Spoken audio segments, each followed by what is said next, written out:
बेटा आज का जो हमारा टॉपिक है दैट इज शरिया। शरिया क्या होता है? बेसिकली शरिया या शरीयत उर्दू में भी कहा जाता है शरीयत। तो बेसिकली शरिया क्या है? It is called the basis of legal thinking. भाई ये हमें बताता है क्या चीज हमारे लिए लीगल है, क्या चीज हमारे लिए इलीगल है, क्या चीज हमारे लिए लॉफुल है, क्या चीज हमारे लिए अनलॉफुल है। तो बेसिकली अगर आसान लफ्जों में बात करें तो sharia is the basis of legal thinking. ये हमें बताता है क्या चीज हमारे लिए जायज है और क्या चीज हमारे लिए जायज नहीं है। अब लॉज आ रहे हैं तो लॉज की कोई ना कोई सोर्स होगी बेटा। तो बेटा दो तरीके की सोर्सेज हैं इस्लामिक लॉज की। कुछ हम कहते हैं कि प्राइमरी सोर्सेज हैं और कुछ कहते हैं हमारे पास सेकेंडरी सोर्सेज हैं। अब प्राइमरी और सेकेंडरी में क्या फर्क होता है? भाई प्राइमरी सोर्सेज वो सोर्सेज होती हैं जो कि ओरिजिनली प्रेजेंट होना जरूरी है, इंसान खुद से नहीं बना सकता। लेकिन बेटा प्राइमरी सोर्सेज की मदद से सेकेंडरी सोर्सेज वो हैं जो इंसान ने खुद से बनाई but on the basis of primary sources. अगर अभी भी समझ नहीं आई बात तो ये समझो कि भाई रेड एक प्राइमरी कलर है और ब्लू भी एक प्राइमरी कलर है, क्योंकि इंसान रेड और ब्लू नहीं बना सकता। लेकिन बेटा अगर मैं रेड के साथ ब्लू मिक्स कर दूं तो पर्पल बन जाता है। तो पर्पल इंसान ने खुद बनाया। समझी बात? तो सेकेंडरी वो चीज होती है जो इंसान खुद बनाता है, लेकिन पर्पल कैसे बना? रेड और ब्लू के मिक्सचर से। यानी कि प्राइमरी सोर्स से चीज बनी सेकेंडरी। और पर्पल सिर्फ तभी बनेगा जब रेड और ब्लू मिलाओ, कुछ और मिलाओगे तो फिर पर्पल नहीं बनेगा। यानी कि प्राइमरी सोर्स की बेस पे ही सेकेंडरी सोर्स वैलिड होती है। अगर प्राइमरी सोर्स के अलावा किसी और चीज से आपने सेकेंडरी सोर्स क्रिएट करने की कोशिश की तो फिर वो चीज वैलिड नहीं होगी। I hope that's clear. बेटा हमारे पास दो सोर्सेज हैं प्राइमरी सोर्सेज में। अगर प्राइमरी सोर्सेज की बात करें तो दो सोर्सेज हैं। एक है होली कुरान और दूसरा है हदीस या फिर सुन्नत ऑफ होली प्रॉफिट सल्लल्लाहु अलैहि वसल्लम। होली कुरान के बारे में जब हम बताएंगे तो कुछ स्पेसिफिक पॉइंट्स हमें इंट्रोडक्शन में लिखने हैं। हम ये लिखेंगे कि भाई holy Quran is the literal words of Allah. ये अल्लाह सुब्हान ताला के अपने अल्फाज हैं जो कि ना कोई चेंज कर सकता है कुरान को, ना कोई कुरान से ज्यादा बेहतर चीज दे सकता है, ना कोई इसको चैलेंज कर सकता है। क्योंकि अल्लाह ताला कहते हैं कुरान के अंदर, if all the men and the jinn were to get together to produce anything like that of Quran, they will not be able to do so even if they back up each other। अगर वो एक दूसरे की मदद भी करें तो वो कुरान जैसी कोई चीज नहीं लिख सकते। इवन इंसान और जिन्नात सारे मिलकर। जी बिल्कुल। अच्छा बेटा the laws of Quran are perfect for all times to come. हम ये नहीं कह सकते कि 1400 साल पहले दुनिया बनी थी तो 1400 साल पहले कुरान नाजिल हुआ था तो फिर ये तो पुराने हो गए, अब हालात चेंज हो गए। ऐसा वैसा नहीं है बेटा। अगर अगले 1400 साल भी दुनिया चलती है तब भी कुरान ही परफेक्ट लॉ रहेगा। And the laws of Quran are the most important and first important primary source of legal thinking. अब बेटा जहां पे भी कुरान का लिखना होगा इंट्रोडक्शन तो आप सबसे पहले यही पॉइंट्स को लिखोगे अपने पास। ठीक है जी। और कोई पॉइंट्स आप अपने पास नहीं लिखोगे, सबसे पहले आप यही इंट्रोडक्शन लिखोगे। अब मसला ये है कि सर जब कुरान इतना परफेक्ट है तो फिर हमें हदीस की जरूरत ही क्यों पड़ती है? बेटा हदीस की जरूरत हमें इसलिए पड़ती है क्योंकि कुरान कुछ इश्यूज पे या तो ब्रीफ है या फिर साइलेंट है। या तो कुरान ब्रीफ है या साइलेंट है, यानी कि कम डिटेल्स हैं या फिर डिटेल्स है नहीं कुछ इश्यूज की। तभी हमें जो है वो जरूरत पड़ती है हदीस की। हदीस एक्सप्लेन करता है टीचिंग्स ऑफ कुरान को। हदीस always explains the teachings of Quran. हदीस ऑलवेज कॉम्प्लीमेंट्स कुरान। कॉम्प्लीमेंट्री चीज होती है ना जो एक साथ चले, जैसे कि ब्रेड और बटर, टी और मिल्क, ये एक साथ चलने वाली चीजें हैं। ठीक है। तो हदीस ऑलवेज कॉम्प्लीमेंट्स कुरान। बेटा हदीस always compliments Quran. Hadith never goes against Quran. Quran की तालीमात के कभी भी खिलाफ नहीं जाएगी। तभी तो कुरान में अल्लाह ताला ने फरमाया अतिउल्लाह व अति रसूल, obey Allah and obey messenger. तो बेटा this is a good introduction for a question that is based on primary sources. Past paper में सवाल आता है describe how two primary sources of legal thinking are use together, जिसमें आपने कुरान और हदीस के बारे में बताना होता है। तो this will serve as the best introduction for that answer. उसके बाद फिर आपने इसकी एग्जाम्पल्स कोट करनी है। और एग्जाम्पल्स किस चीज की? कि क्या चीज कुरान में मेंशन थी, क्या चीज कुरान में मेंशन नहीं थी, और कैसे उसको हदीस या सुन्नत ने डिस्क्राइब किया। मिसाल के तौर पे कुरान में लिखा होता वकीमुस सलाता व आतुज ज़काता। अल्लाह कह रहे हैं वाकीमुस्सलाता व आतुज़ ज़काता मा वरक़उ राक़ीन। अल्लाह कह रहे हैं offer regular prayer and give regular charity and bow your head with those who go. तो यहाँ पे दो इंपॉर्टेंट हुक्म आ गए कि भाई नमाज पढ़नी है और जक़ात देनी है। लेकिन sir what is the method of prayer? Not mention in Quran. What is the rate of zakat? Not mentioned in Quran. What are the other details of zakat? Not mentioned in Quran. So यहाँ पर आपको किस चीज की जरूरत पड़ गई? हदीस की जरूरत पड़ गई। मिसाल के तौर पे आप सल्लल्लाहु अलैहि वसल्लम की मुबारक हदीस है, offer prayer as you see me offering. नमाज ऐसे कायम करो जैसे मुझे पढ़ते हुए देखते हो। और जक़ात की भी आप सबने सारी डिटेल्स दे दी। मिसाल के तौर पे आपने फरमाया कि ना प्रॉपर्टी को स्प्लिट करो, ना ज्वाइन करो फॉर द फियर ऑफ जक़ात। जक़ात से बचने के लिए ना प्रॉपर्टी को तोड़ो ना जोड़ो। मिसाल के तौर पे हम ऐसा करते हैं ना, आज के दौर की अगर एग्जांपल दो कि भाई अगर बैंक में 50,000 होंगे तो जक़ात कट जाएगी, तो दो बैंक अकाउंट खोल के 25-25 हजार कर लो। देखो, ये उस सूरत में जायज है कि आपने ज़कात ऑलरेडी दी हुई हो और आप कह रहे हो कि कहीं बैंक से डबल ना कट जाए, तभी आपने ऐसे कर लिया। लेकिन अगर आप ज़कात दे ही नहीं रहे और आपको ये डर है कि बैंक काट लेगा, तभी मैं जरा प्रॉपर्टी को डिवाइड कर देता हूँ, स्प्लिट कर देता हूँ, और ताकि ज़कात ना देने पड़े, तो उस सूरत हाल में वो माल आपका हराम हो जाएगा जिसपे आपने ज़कात लागू थी लेकिन आपने नहीं दी। बेटा इसके अलावा कुरान के अंदर शेयर ऑफ इनहेरिटेंस भी लिखा हुआ है। The share of male shall be twice that of female. भाई माँ बाप की प्रॉपर्टी पे बच्चों का 1:2 का रेशियो है कि अगर 2 रुपए मिलेंगे बेटे को तो 1 रुपए मिलेगी बेटी को। अब आप कहोगे सर ये तो नाइंसाफी है। नाइंसाफी नहीं है। असल में बेटी को किसी की बीवी बनना है आगे चल के, यानी कि वो किसी और की फाइनेंशियल रिस्पॉन्सिबिलिटी होगी। लेकिन बेटे को बीवी लानी है और उसकी फाइनेंशियल रिस्पॉन्सिबिलिटी भी उठानी है। तो अपनी तो है ही है, साथ साथ बीवी का, बच्चों का खर्चा भी उसके सर पे है। तभी अल्लाह सुब्हान तआला ने मर्द का शेयर प्रॉपर्टी में डबल रखा औरत के मुकाबले में, बेटी के मुकाबले में। समझ नहीं बात? लेकिन what is the case of non Muslim relative?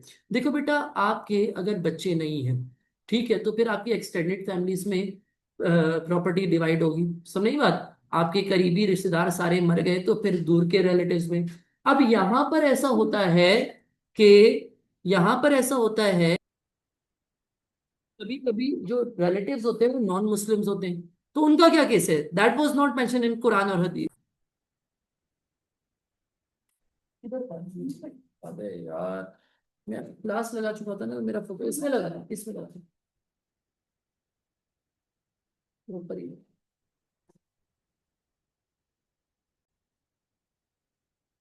बेटा, नॉन मुस्लिम से case was not mention in Quran.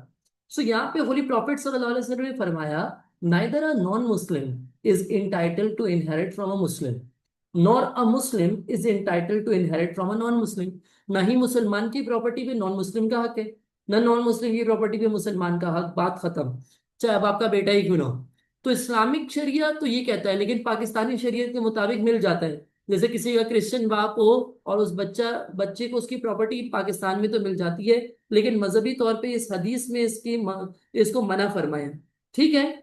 फिर कुरान में चोरी, थेफ्ट की सजा भी मेंशन है। थेफ्ट की सजा क्या है बेटा?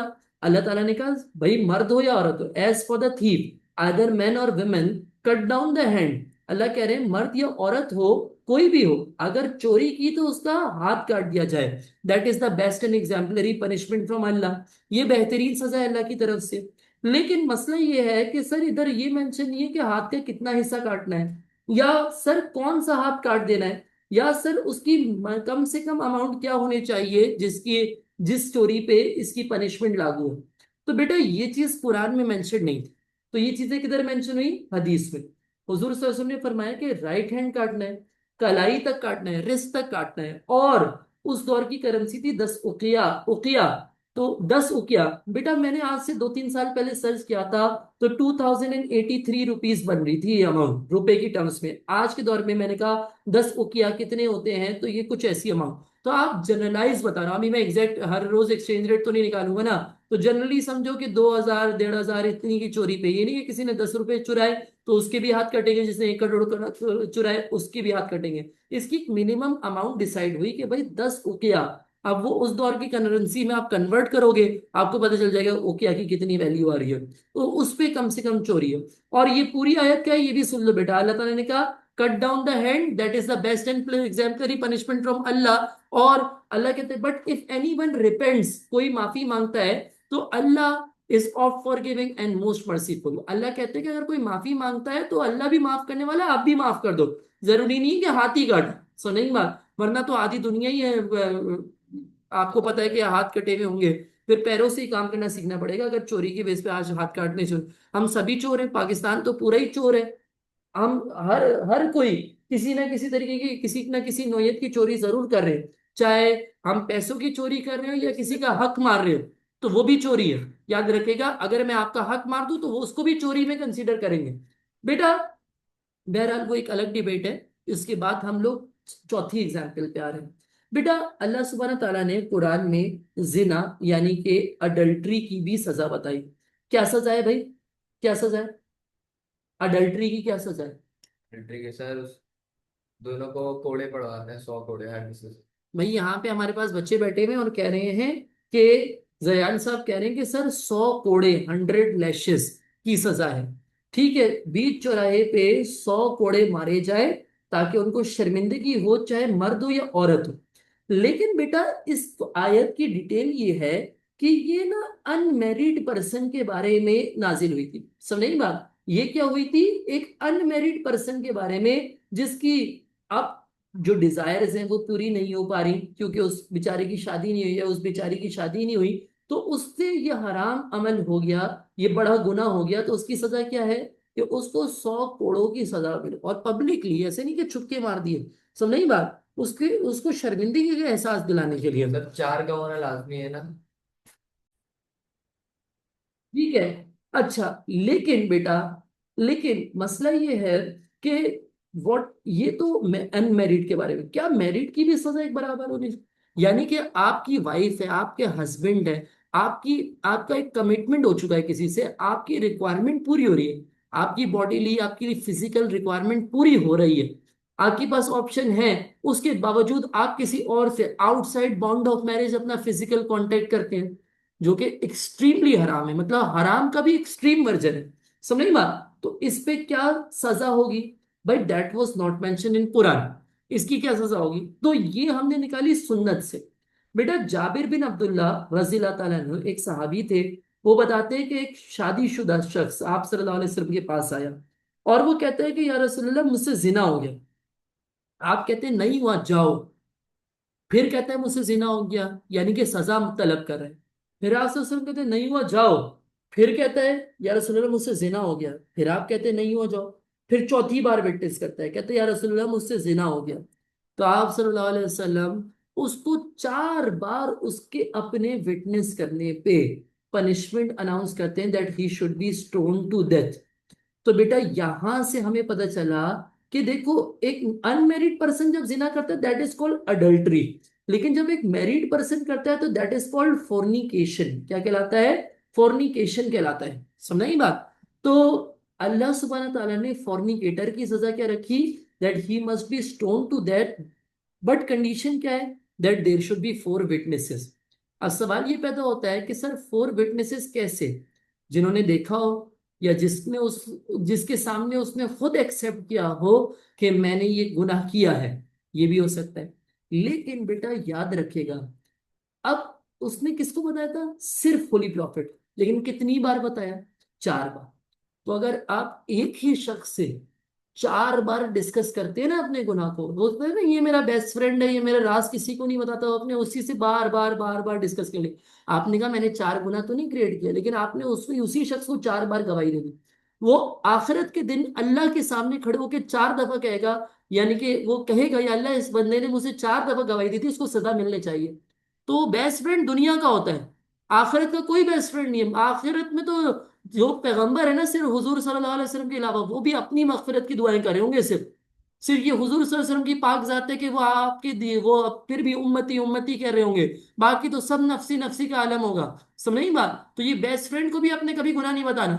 बेस्ट फ्रेंड को भी आपने गुनाह बताया ना, तो आखिरी दिन आपकी तो पकड़ हो जाएगी। ये नहीं कहना कि 4 बंदे होने चाहिए, ये सिर्फ अल्लाह ना माफ करे फॉर्निकेशन या अडल्ट्री की बात नहीं कर रहा, कोई छोटा मोटा गुनाह भी कर रही हो ना, तो कभी अपने बेस्ट फ्रेंड को नहीं बताना, क्योंकि जब तक किसी को नहीं बता, बात अल्लाह और आपके दरमियान है, सिर्फ अल्लाह ही माफ करने वाली जात है, और कोई माफ नहीं करता। लिहाजा कभी भी अपना गुनाह किसी से भी डिस्कस नहीं करना, चाहे किसी भी नौयत का, छोटा या बड़ा। समझ नहीं बात? अल्लाह से माफी मांगोगे, अल्लाह माफ कर देगा। दुनिया से जिक्र कर दिया तो वो आखिरत वाले दिन आपकी पकड़ करवा देंगे, फिर माफी नहीं होगी। तो ये बेटा हमारा पहला सवाल हो गया। ठीक है जी, पहला सवाल हमारे पास हो गया। अब मैं चैट ऑन कर रहा हूँ या माइक भी ऑन कर रहा हूँ, कोई सवाल है तो पूछ लेना। बेटा अब मैंने इसका सवाल शेयर कर दिया है। क्यों किया है?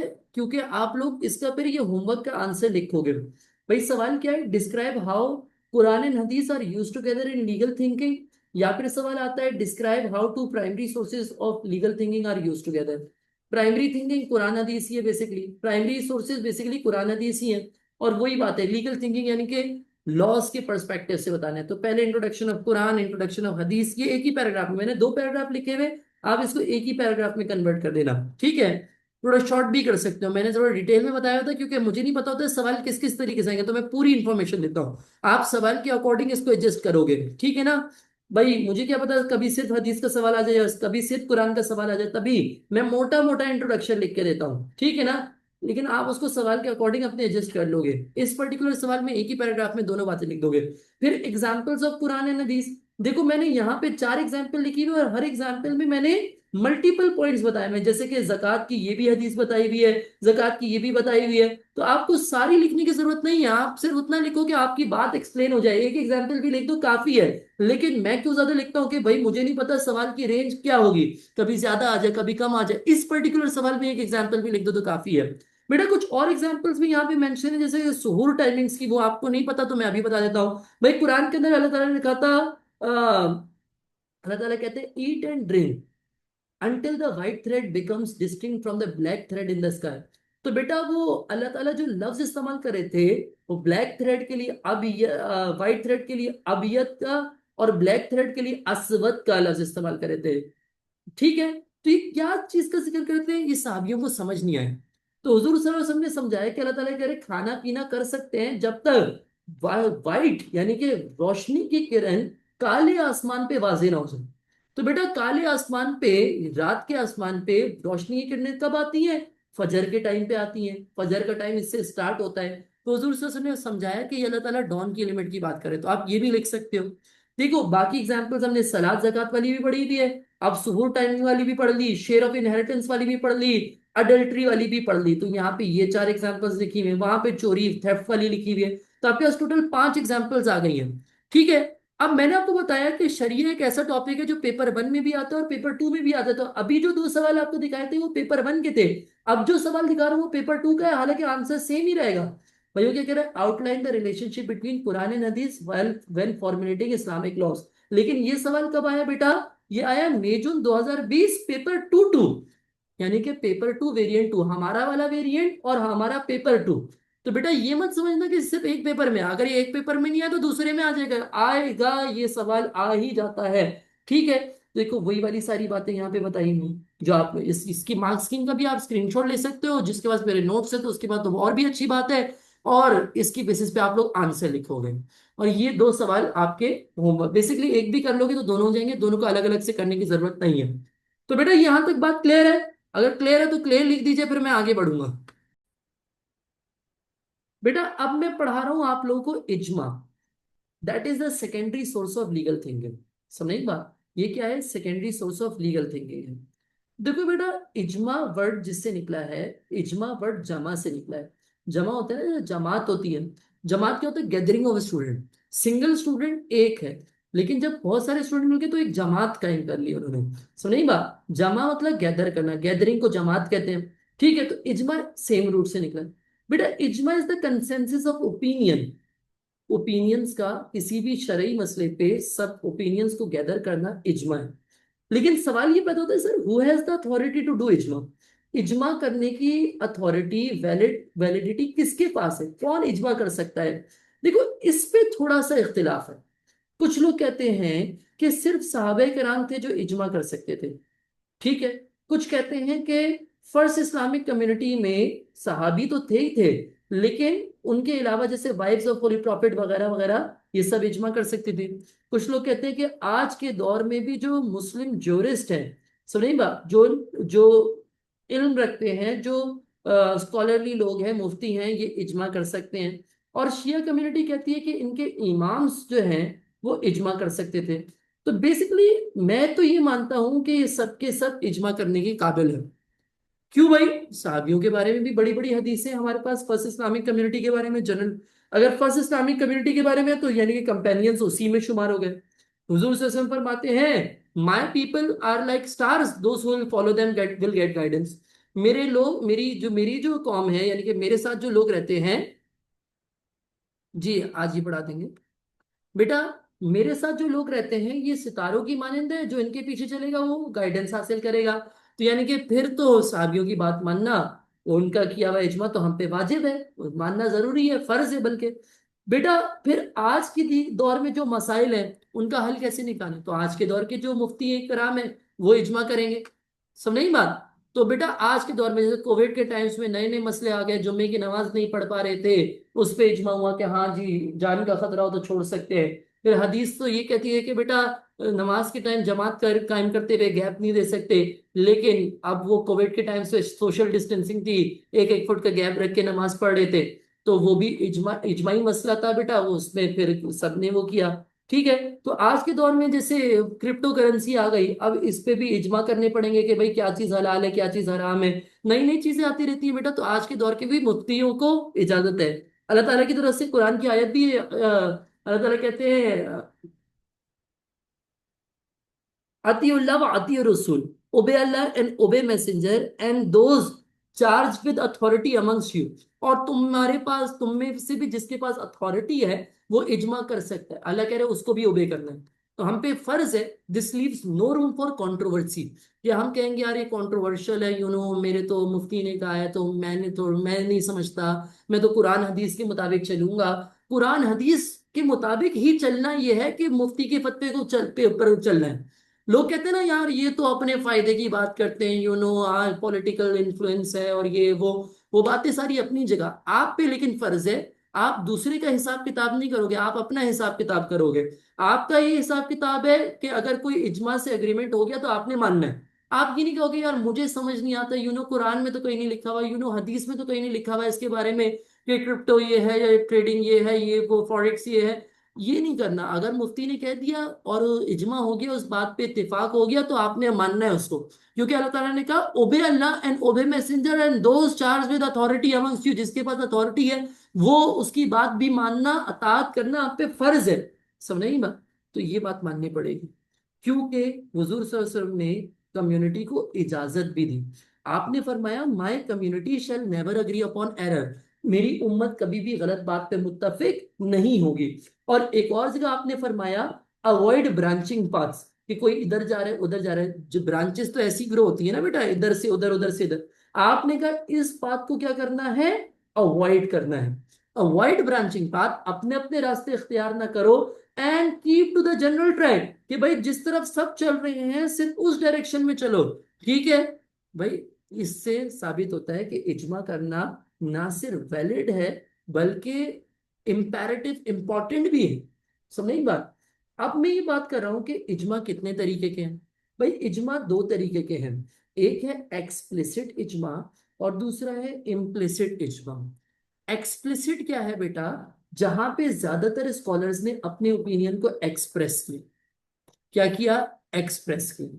जहां पे मेजोरिटी ऑफ द स्कॉलर्स ने अपने ओपिनियन को एक्सप्रेस किया, दैट इज कॉल्ड एक्सप्लिसिट इज्मा। मिसाल के तौर पे सिगरेट का इशू, आपको पता है सिगरेट पीना तो आज के दौर में शुरू हुआ ना, जब कुरान हदीस नाजिल हुआ था तब तो सिगरेट नहीं थी, तो ये कुरान हदीस में तो हो नहीं सकता। तो अब यहाँ पे बहुत सारे स्कॉलर्स हैं जो कहते हैं कि सिगरेट पीना गुनाह है। कुछ लोग इसको मकरू भी कहते हैं, कुछ लोग इसको हराम भी कहते हैं, लेकिन थोड़ा बहुत फर्क होना चाहिए, हो सकता है, लेकिन एटलीस्ट मेजोरिटी अपने ओपिनियन को एक्सप्रेस तो कर रही है, तो इसको कहते हैं एक्सप्लिसिट इजमा। अब एक्सप्लिसिट इजमा में दो फर्दर कैटेगरीज मैंने बना दी। एक तो बेटा वो जनरल एग्रीमेंट है उम्मत का कि अल्लाह एक है, आखिरत एग्जिस्ट करती है, जन्नत है दोजख है, ये तो बातें कुरान हदीस में भी मेंशन है। दैट इज कॉल्ड इजमा उम्मत। जनरल एग्रीमेंट वो चीजों पे जो कि कुरान हदीस में ऑलरेडी मेंशन है, इस पे भी तो हम अग्रीड है। तो ये एक्सप्लिसिट इजमा की पहली टाइप है, इजमा उम्मत, a general agreement of the community of the उम्मत। लेकिन इजमा आयमा दूसरी तरीके का इजमा, ये है असल इजमा। ये वो इजमा है जिधर कुरान हदीस साइलेंट थे और फिर आयमा यानी कि लीगल एक्सपर्ट्स ने इजमा किया। जैसे कि सिगरेट के इशू। ठीक है ना? तो ये एक्सप्लिसिट इजमा मैंने आपको समझा दिया। अब इम्प्लिसिट इजमा क्या है? Where majority have agreed to remain silent. वो आपस में मुत्तफिक है कि अभी इस पे हम क्या है, साइलेंट है।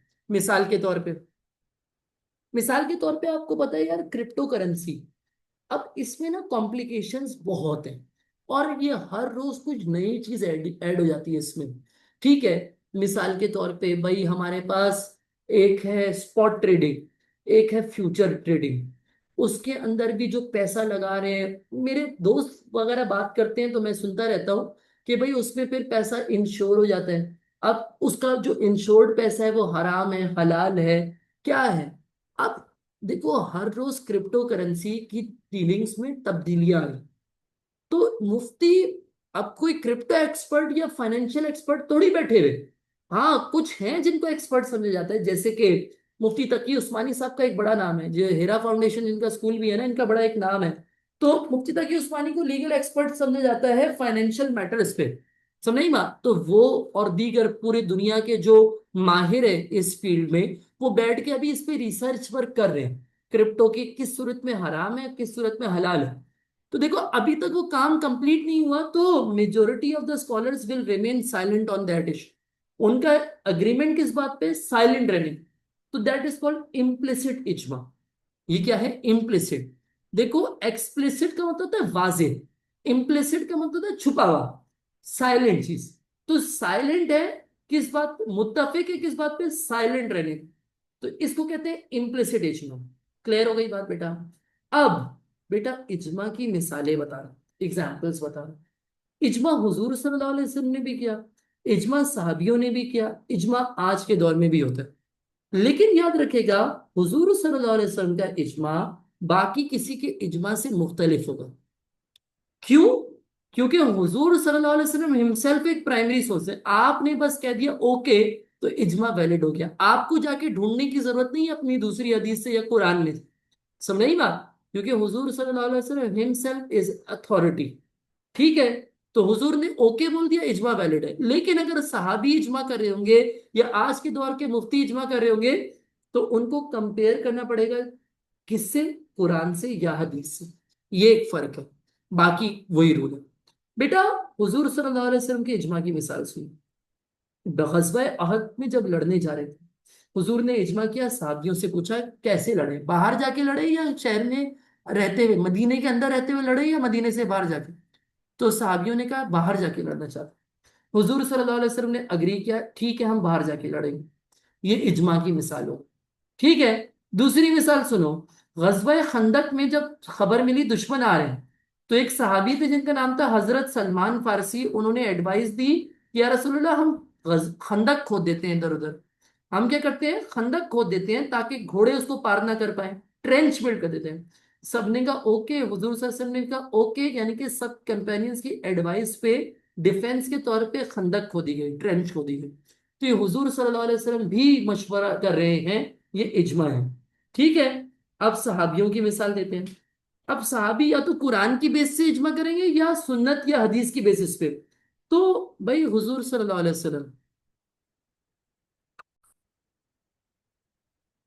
बेटा हुजूर के दुनिया से पर्दा करने के बाद हजरत अबू बकर सिद्दीक को खलीफा बनाया गया, ये भी एक इजमा की मिसाल है। जब सब गैदर हुए थे, हजरत अबू बकर सिद्दीक को हजरत उमर ने नॉमिनेट किया। किस बेसिस पे? सुन्नत की बेस पे। किसकी बेस पे? सुन्नत या फिर हदीस की बेस पे। सुन नहीं बात? तो ये क्या होगा? एग्जाम्पल ऑफ इजमा विद हदीस या सुन्नत। कि हजरत अबू बकर सिद्दीक के बारे में हजरत उमर ने फरमाया कि हुजूर सल्लल्लाहु अलैहि वसल्लम ने इनको इमाम बनाया, to lead the prayers during his last illness. इनको अमीरुल हज बनाया। ये हुजूर सल्लल्लाहु अलैहि वसल्लम के मौजूद थे, साथ साथ मौजूद थे गारे सौर में भी, जब माइग्रेट करे थे। इनके बारे में हदीस है, हुजूर सल्लल्लाहु अलैहि वसल्लम ने फरमाया मैंने सबका हक अदा कर दिया, बट अबू बकर का हक अल्लाह ही आखिरत में उसका अजर देंगे। समझ रही बात? तो इन सारी चीजों ने हजरत अबू बकर सिद्दीक की अहमियत में बहुत इजाफा कर दिया था। लिहाजा जब हजरत उमर ने ये आर्ग्यूमेंट सामने रखा कि इनकी अहमियत हमारे मुकाबले में ज्यादा है, तो सब ने कहा यस, ठीक है, इनको खलीफा बनाए। तो Abu Bakr election as the caliph is the first example of इजमा। ठीक है?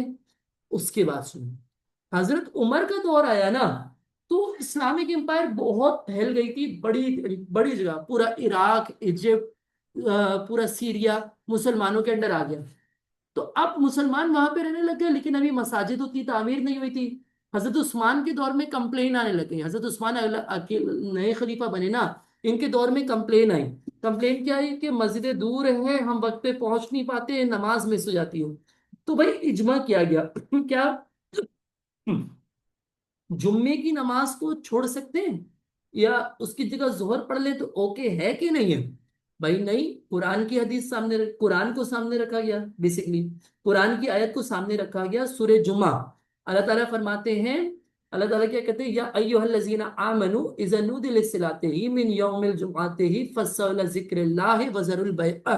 अल्लाह कह रहे हैं, ए ईमान वालो, जब अजान की आवाज आए तो अल्लाह के जिक्र के लिए भागो और अपना कारोबार, अपनी मसरूफियत सब छोड़ दो।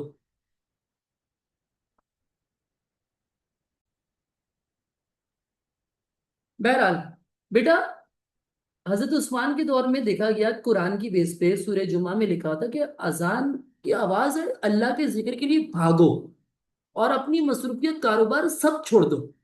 तो भाई कहा गया कि यार जुम्मे की नमाज पे तो कॉम्प्रोमाइज नहीं हो सकता। तो ये इजमा विद कुरान हो गया, ये इजमा विद कुरान हो गया, दैट दो अजान होंगी जुम्मे के दिन। हजरत अबू बकर के दौर में नहीं होती थी, हजरत उस्मान ओ हजरत उमर के दौर में भी नहीं होती थी, हजरत उस्मान रजी अल्लाह तआला अन्हु के दौर से ये शुरू हुई। समझ नहीं बात? तो ये एक इजमा विद कुरान पढ़ लिया, एक इजमा विद हदीस पढ़ लिया। और भी कई मिसालें, जैसे कि बेटा हजरत अबू बकर के दौर में कुरान को कंपाइल करते वक्त हजरत उमर अबू बकर कह रहे थे कि मैं ऐसा काम कैसे कर सकता हूँ जो हुजूर सल्लल्लाहु अलैहि वसल्लम ने नहीं किया। तो मुझसे कोई गलती हो गई तो मेरे तो कब्र का अजाब हो जाएगा ना, मेरी तो आखिरत अजाब में पड़ जाएगी, मैं ये काम कैसे कर सकता हूँ? तो भाई इस पे भी इजमा हुआ। इजमा क्या हुआ कि कुरान के अंदर ही अल्लाह ताला ने कुरान की हिफाजत की जिम्मेदारी ले ली। अल्लाह ताला ने कहा हमने कुरान को लौह महफूज में नाजिल किया, यानी कि उसमें अब कोई चेंजेस नहीं हो सकते। ठीक है। अल्लाह ताला ने एक और जगह फरमाया, we have sent down the message and we will assuredly guard it from corruption. हमने कुरान नाजिल किया, हम ही इसको महफूज रखेंगे करप्शन से। तो इसके मुताबिक डिसाइड ये होगा, नहीं यार कुरान को कंपाइल किया जा सकता है, क्योंकि अल्लाह इसमें मदद करेगा, इसमें गलती नहीं हो सकती, लिहाजा कुरान वाज कंपाइल्ड। तो that is a third example of इजमा by the companions of holy prophet सल्लल्लाहु अलैहि वसल्लम। आप ये भी लिख सकते हैं। फिर बेटा आज के दौर के इजमा की बात कर रहा हूं। आज के दौर में भी इजमा हुआ, जैसे कि भाई एक तो हुआ सिगरेट पे, मैंने आपको बताया कि भाई सिगरेट के बारे में कुरान में कुछ भी नहीं लिखा होता है, हदीस में कुछ भी नहीं लिखा होता। लेकिन सूरह बकरा सूरह 2 आयत 195 के अंदर अल्लाह ताला फरमाते हैं, सूरह बकरा आयत 195 अल्लाह ताला फरमाते हैं, क्या फरमाते हैं अल्लाह ताला? कहते हैं, and do not throw yourself into destruction with your own hands. अपने हाथों अपने बर्बादी के बायस ना बनो। जबकि हमने देखा, according to world health survey, cigarette is the second largest cause of death. It causes real harm to health. Cigarette पीने से बहुत नुकसान होता है, लिहाजा सिगरेट पीना मना है। ये एक वाजे स्टेटमेंट है, किसी ने भी इसको ही नहीं कहा कि पी सकते हैं। अगर कोई मकरू या हराम या गुनाह कह रहा है तो वो यही समझा रहा है कि मना है, नहीं पियो। तो आसान लफ्जों में सिगरेट पीना मना है। अब गुनाह है या हराम है वो आपके अपने मुफ्ती के फतवा होगा, लेकिन मना है ये क्लियर बात है, ये इज्मा है, सब कहते हैं सिगरेट पीना मना है। ठीक है। अब दूसरा मसला यहाँ पे जो डिस्कस हुआ वो है आईवीएफ का। आईवीएफ क्या होता है मुझे फुल फॉर्म तो नहीं पता, लेकिन मैं आपको समझा देता हूँ, ये टेस्ट ट्यूब बेबीज की मिसाल है। टेस्ट ट्यूब बेबी क्या होता है बेटा? ठीक है, बैडी लिख रहा था गलती से, बेबी लिख रहा हूँ, अच्छा बेबी। बेटा बात ये है कि यार एक बंदे की शादी हुई, ठीक है, उसकी बीवी से शादी हुई, हस्बैंड एंड वाइफ थे, ठीक है। अब वो कहते हैं कि अब हमारा होना चाहिए चाइल्ड, हमारा होना चाहिए बेबी। बेबी नहीं हो पा रहा, क्यों भाई? या तो हस्बैंड में कोई बायोलॉजिकल प्रॉब्लम था, या वाइफ में कोई बायोलॉजिकल प्रॉब्लम था, या ऐसा कोई प्रॉब्लम था कि इन दोनों के आपस में कोई सेल वेल मैच नहीं कर रहे थे। समझ नहीं बात? ये आपस में इनकी सही कनेक्शन नहीं बन पा रहा था, ठीक है। तो इनके बेबी नहीं हो पा रहे, क्या करें भाई? साइंस ने एक तरीका निकाल दिया कि आप अपना स्पर्म डोनेट करो, हम उसमें प्लस माइनस करेंगे, एडिशन सब्सट्रैक्शन करेंगे, आईवीएफ का ये प्रोसेस कहलाता है, और फीमेल में इंजेक्ट करेंगे तो आपका बच्चा हो जाएगा। समझ बात? अब भाई ये मुसलमान बंदा सोच रहा है कि यार ये जायज भी है कि नहीं है, समझ नहीं बात। तो मुफ्तियों ने कहा रिसर्च करो ये कर किस तरीके से रहे। तो अब इसमें दो तरीकेकार थे। एक तो ये था कि आप आर्टिफिशियली क्या करो, आर्टिफिशियली उसमें जो भी खामी है या जो भी चीज ज्यादती में है जिसकी वजह से बेबी नहीं हो पा रहा, उसको आर्टिफिशियली क्रिएट करो और फिर उसमें इंजेक्ट कर दो। दूसरा तरीकेकार ये था कि एक थर्ड पर्सन की मदद ले लो।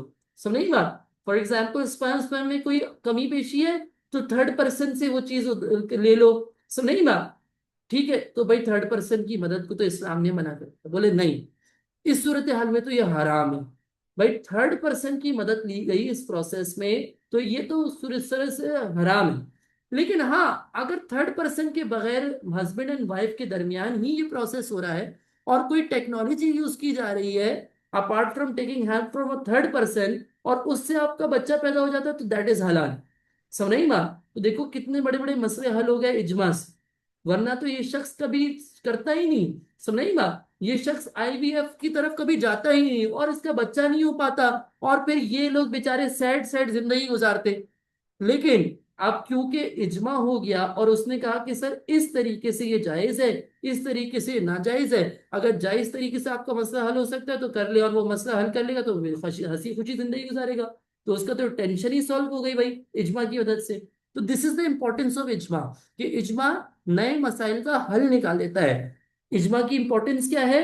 It allows to address new issues not directly in Quran और हदीस। जो डायरेक्टली कुरान और हदीस के अंदर मसले नहीं थे उस पे हल निकल आता है। समझ नहीं बात। तो ये एक इंपॉर्टेंस हो गई। फिर बेटा इस पे सब यूनाइटेड है। इजमा है क्या? यूनिटी। सब एक बात पे अग्रीड हो। तो दूसरी इंपॉर्टेंस ऑफ इजमा ये है कि यूनिटी है। और फिर बेटा इसके अलावा ये ना सिर्फ सुन्नत है क्योंकि हुजूर सल्लल्लाहु अलैहि वसल्लम भी इजमा करते थे, बल्कि हुजूर का ऑर्डर है। आपने फरमाया अवॉइड ब्रांचिंग पाथ्स, ऐसे इधर उधर ना निकलो and keep to the general track, सब एक जगह चलो, which leaves no room for controversy and gives importance to इजमा। ठीक है जी, तो this is the importance of इजमा। इसका 4 मार्क का सवाल आ सकता है। लेकिन सर क्या इजमा करना बहुत आसान है आज के दौर में? नहीं, मेरा नहीं ख्याल कि इजमा करना बहुत आसान है। इजमा करना काफी मुश्किल। क्यों मुश्किल है भाई? क्या मुश्किल आते हैं इसके अंदर? भाई पहली बात तो देखो, उम्मत डिवाइडेड कितनी है। तो सबको जमा करना बड़ा मुश्किल। पहली बात तो फिरके हैं। शिया सुन्नी की नहीं सुनता, सुन्नी शिया की नहीं सुनता। फिर सुन्नी में भी अहले सुन्नत के अंदर भी आप देखो, दियोबंदी अलग हैं, बरेलवी अलग हैं, अहले हदीस अलग हैं। तो फिर मुख्तलिफ स्कूल ऑफ थॉट्स आ जाते हैं, मकतबे फिक्र आ जाते हैं। समझेगा। तो स्कूल ऑफ थॉट्स की वजह से भी कंसेंसस करना मुश्किल हो गया। फिर पहले के दौर में तो जो खलीफा हुक्म देते थे सेंट्रलाइज अथॉरिटी थे, खलीफा ने ओके बोल दिया, अब इजमा हो से। लेकिन आज के दौर में कोई सिंगल सेंट्रलाइज अथॉरिटी नहीं। हर किसी की अपनी अपनी गवर्नमेंट है, अपने अपने मुफ्ती हैं। सुन नहीं बात। फिर मॉडर्न इश्यूज जैसे कि फाइनेंस या टेक्नोलॉजी के आ रहे हैं तो कॉम्प्लेक्स हैं। फिर एक्सपर्ट नॉलेज चाहिए उसमें। जैसे मैंने अभी आपको क्रिप्टो की मिसाल दी कि क्रिप्टो, अब कोई मुफ्ती बैठा हुआ क्रिप्टो थोड़ी बना रहा, या वो हर रोज कोई नई चीज निकल जाती है तो वो उस पर नॉलेज पहले से थोड़ी रखता है, उस पर रिसर्च वर्क करेगा, उसके मुताबिक कुरान हदीस के अंदर फतवे देखेगा, तफसीर पढ़ेगा, और रोज नई चीज आ जाएगी तो रोज नई उसको रिसर्च करनी पड़ेगी। तो मॉडर्न इश्यूज को एड्रेस करना आसान नहीं है।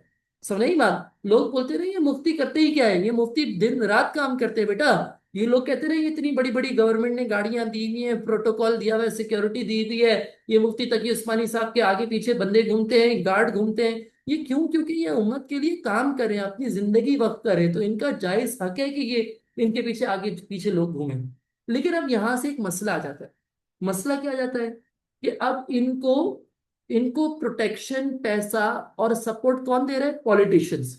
तो फिर ये पॉलिटिकल इन्फ्लुएंस में भी आ जाते हैं। समझ नहीं बात। इनको पता है हुकूमत के खिलाफ फतवा दे दिया तो क्या होगा, फिर ये हमें हमें हमारी पोजीशन से ही हटा देंगे। तो बहुत सारे इश्यूज हैं जो कि हुकूमत के प्रेशर में आके एड्रेस नहीं है। मिसाल के तौर पे एक हुकूमत कह रही है हम क्रिप्टो करेंसी पे इम्प्लीमेंट करने वाले, तो वह अपने मुल्क के मुफ्ती को रोकेगा कि क्रिप्टो के खिलाफ फतवा नहीं देना। भी क्रिप्टो को डिले करो, उस पर बात नहीं करो, उसको अभी साइलेंट इजमा में रखो, उसके ऊपर क्लियर बात नहीं करो। मिसाल के तौर पे एक मिसाल दे रहा हूँ, ऐसा नहीं कि क्रिप्टो पे मेरी कोई रिसर्च है या मैं उसको हराम समझता हूँ, एक मिसाल दी है मैंने। समझ नहीं बात। तो बेटा यहाँ पे पॉलिटिकल इन्फ्लुएंस और lack of unity among the Muslims की वजह से एक और ऑब्स्टिकल है, एक और रुकावट है, इजमा नहीं कर पाते, तो ये भी 4 मार्क का सवाल आ सकता है। क्लियर हो गई बात बेटा? अब एक और होमवर्क का सवाल ले लो। देखो, कह रहे हैं what consensus of opinion is, इजमा क्या है, डेफिनेशन लिखेंगे। हाउ मेनी काइंड्स ऑफ इजमा देर आर, एक्सप्लिसिट इम्प्लिसिट, फिर एक्सप्लिसिट की भी इजमा, आयमा इजमा उम्मत। Who is qualified to practise इजमा, वो अथॉरिटीज, भाई सहाबी, फर्स्ट इस्लामिक कम्युनिटी, आज के दौर के मुफ्ती, शियाओं के इमाम, ये सारी बातें। गिव एग्जांपल्स ऑफ इजमा, how holy prophet and rightly guided caliph practised इजमा। भाई हुजूर की जिंदगी से अहद की मिसाल, खंदक की मिसाल, फिर साबियों की जिंदगी से कंपाइलेशन ऑफ कुरान हो गया, या फिर हजरत अबू बकर की इलेक्शन एज अ कैलिफ हो गया, या फिर 2 अजान और जुम्मा प्रेयर, ये सारी बातें ये कर लेंगे, ये इजी था। ठीक है जी। अब बेटा दूसरा सवाल ये, why is consensus important, 4 mark का सवाल। भाई इससे यूनिटी आती है, इससे नए सवाल के जवाब मिलते हैं, ये हुजूर सल्लल्लाहु अलैहि वसल्लम की सुन्नत थी और हुक्म भी था, लिहाजा इजमा करना अहम है। ठीक है जी, ये सारी चीजें मैं आपको पढ़ा चुका हूँ, ये ए और बी पार्ट, और जो पिछला मैंने प्राइमरी सोर्सेज का दिया, ये आपका होमवर्क हो। ठीक है बेटा।